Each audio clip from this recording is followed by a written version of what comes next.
আলহামদুলিল্লাহ আলহামদুলিল্লাহি ওয়া কাফা ওয়া সালামুন আলা ইবাদিহিল্লাযীনা ইসতাফা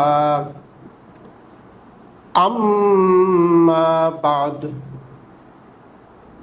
ফাকাদ ক্বালা আল্লাহু তাআলা ফী কালামিহিল মাজিদ ওয়া ফুরকানিহিল হামিদ أعوذ بالله من الشيطان الرجيم بسم الله الرحمن الرحيم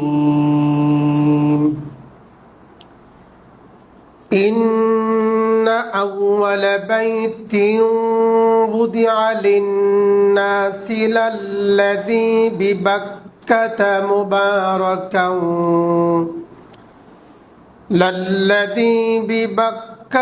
مباركا وهدى للعالمين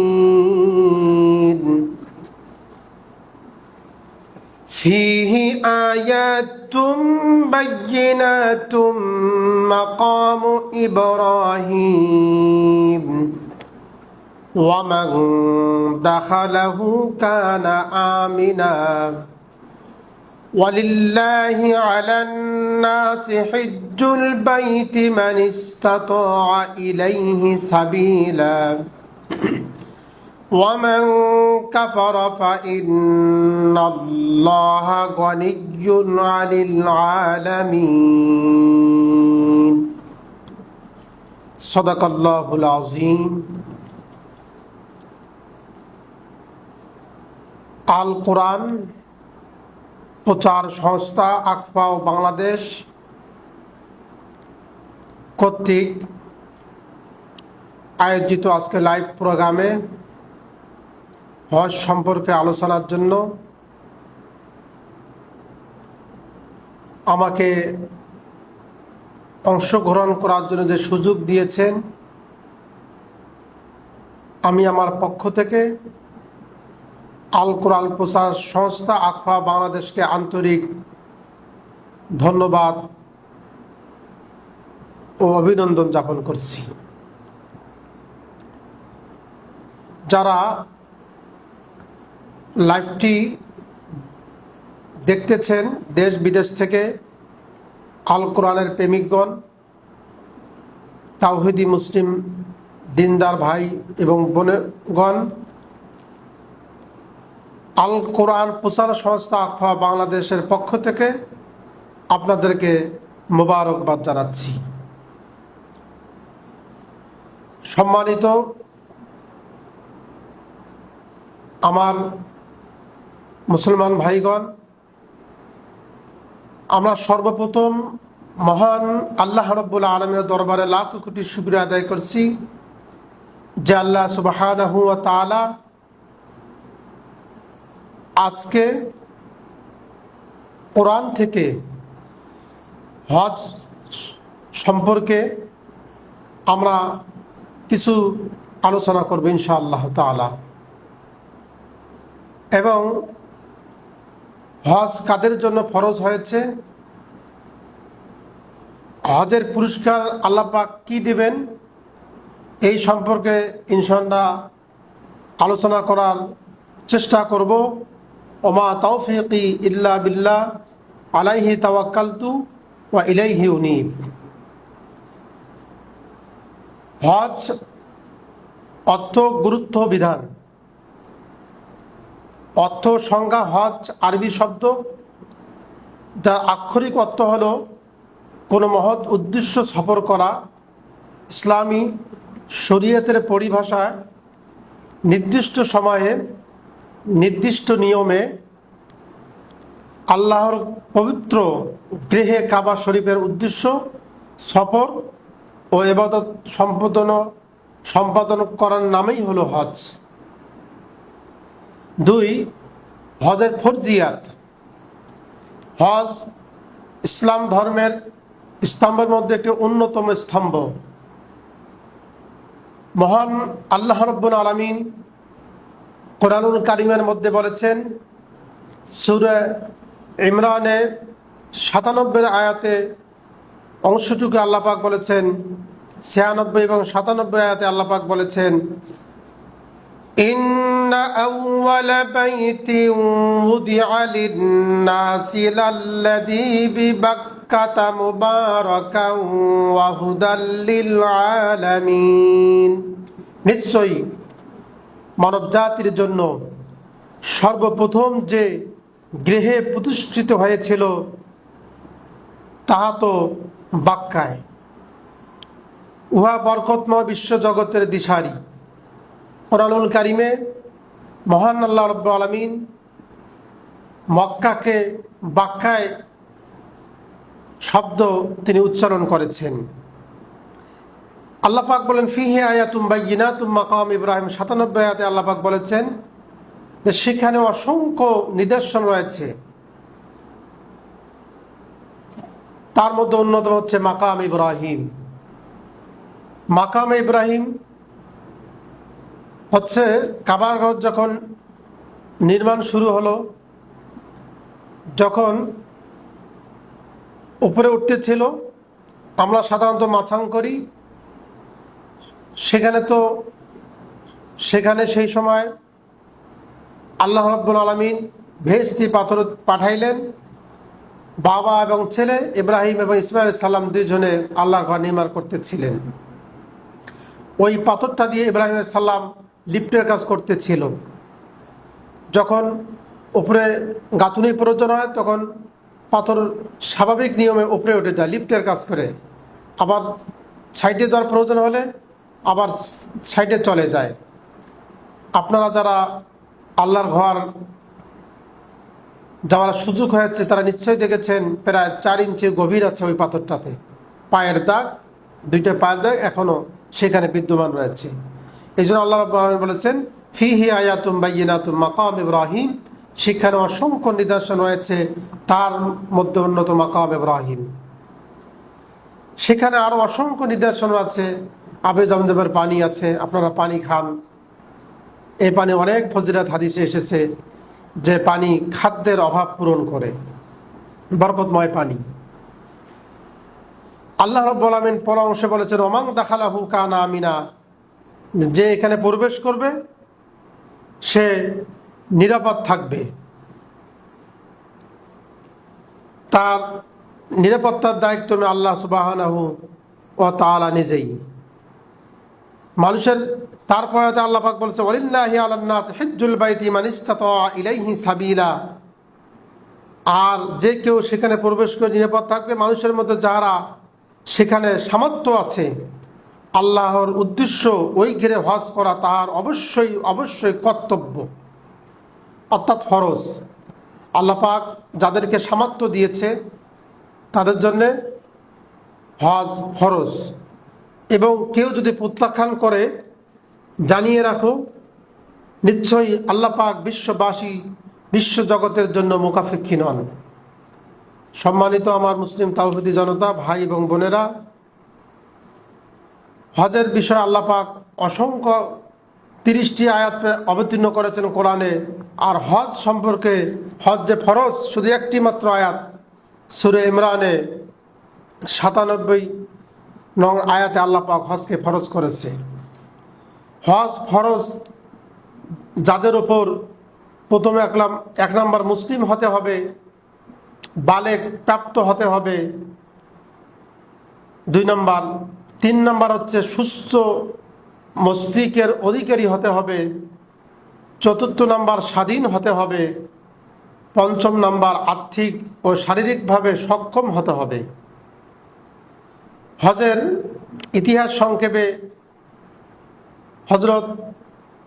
হজের সূচনা নবী ইব্রাহিম আলাইহিস সালাতু ওয়াস সালামের যুগে আল্লাহ তাআলা তাকে কাবা ঘর নির্মাণের নির্দেশ দেন এবং মানব জাতির জন্য আহ্বান করতে বলেন।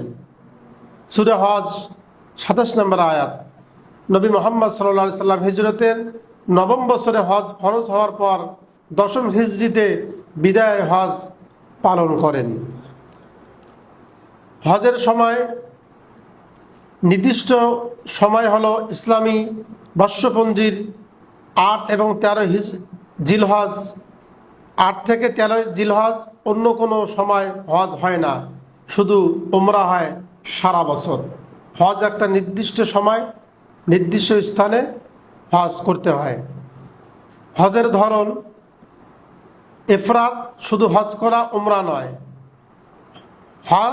হজের ধরন কিরান, একই সঙ্গে হজ ও উমরা নিয়ত করে করা।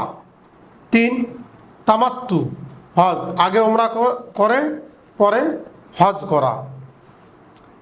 হজের মূল কার্যক্রম ধাপে ধাপে করতে হয়। 8ই জিলহজ তাওয়াফুল কুদুম, মিনায় অবস্থান করা। ইহরাম বেঁধে তাওয়াফুল কুদুম, মিনায় যাত্রা ও রাত্রি যাপন।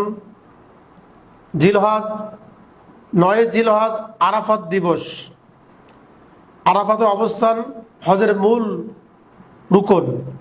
মুজদালিফায় গমন, মাগরিব ও এশা একসাথে আদায়, রাত্রি যাপন। 10ই জিলহজ কুরবানির দিন, জামারাতে আকাবে শয়তানকে পাথর নিক্ষেপ করে কোরবানি, মাথা মুন্ডানো, চুল কাটা, তাওয়াফুল ইফাদা অর্থাৎ তাওয়াফের জিয়ারত। 11 ও 13 জিলহজ তাশরিক দিবস, 3টি জামারাতে শয়তান পাথর নিক্ষেপ করা। হজের উপকারিতা, আত্মশুদ্ধির, সব গুনাহখাতা পাওয়ার সুবর্ণ সুযোগ। ঐক্য ও ভ্রাতৃত্ব, সারা বিশ্বের মুসলিমরা এক স্থানে সমবেত। তাকওয়া বৃদ্ধি, আল্লাহর প্রতি আনুগত্য, ধৈর্য শেখা। দুনিয়া ও আখিরাতের বরকত, হজ্জে মাবরুর, গৃহীত হজ বিনিময় একমাত্র মহান আল্লাহ রাব্বুল আলামিন জান্নাত রেখেছেন। কোরআন ও হাদিসে হজের গুরুত্ব রাসূল সাল্লাল্লাহু আলাইহি ওয়াসাল্লাম বলেছেন, যে ব্যক্তি হজ করলো এবং অশ্লীল কথা ও গুনাহ থেকে বিরত থাকলো, এমনভাবে সে ফিরে আসবে যেমন মা তাকে জন্ম দিয়েছে। বুখারী এবং মুসলিম শরীফের হাদিস। সম্মানিত মুসলিম তাওহীদগণ, হজ সম্পর্কে আমরা বিভিন্ন দিক শুনলাম। সম্মানিত তাওহীদি মুসলিম ভাই ও বোনেগণ, আপনারা যারা হজ করার ইচ্ছা পোষণ করেছেন, হজে যা নিয়ত করেছেন,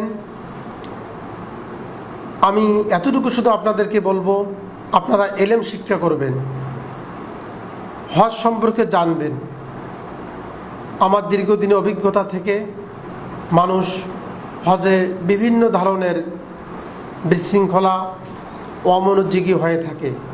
এই জন্য আমল যদি আমাদের জানা থাকে, তা আমলটা আমাদের জন্য করা অত্যন্ত সহজ হবে।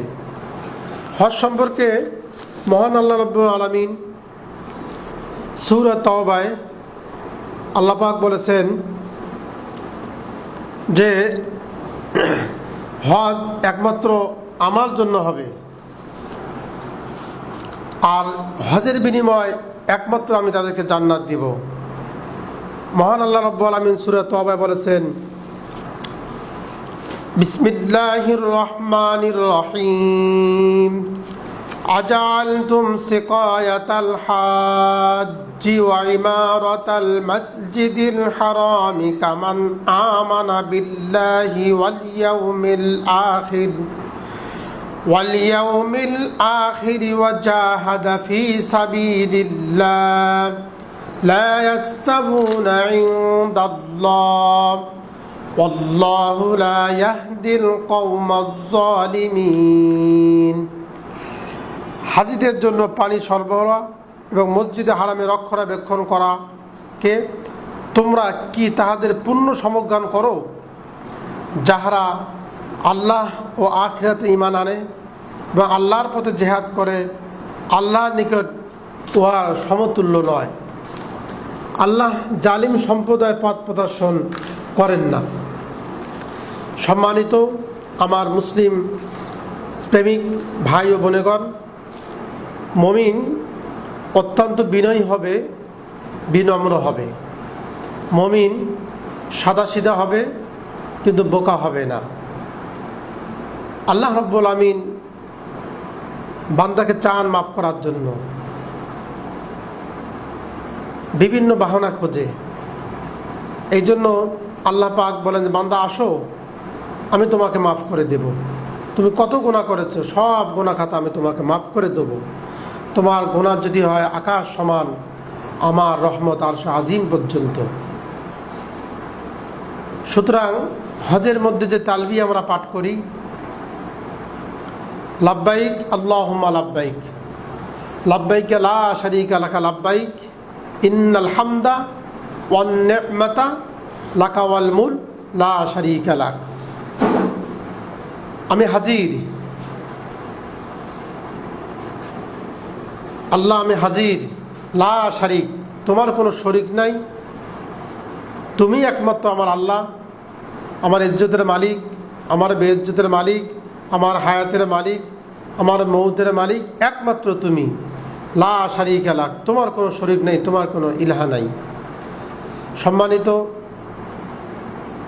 আমার মুসলমান ভাইগণ, হজে আমরা লাব্বাইক আল্লাহকে ডাকি, নামাজে আল্লাহু আকবার, একমাত্র আল্লাহর সন্তুষ্টির জন্য হজ।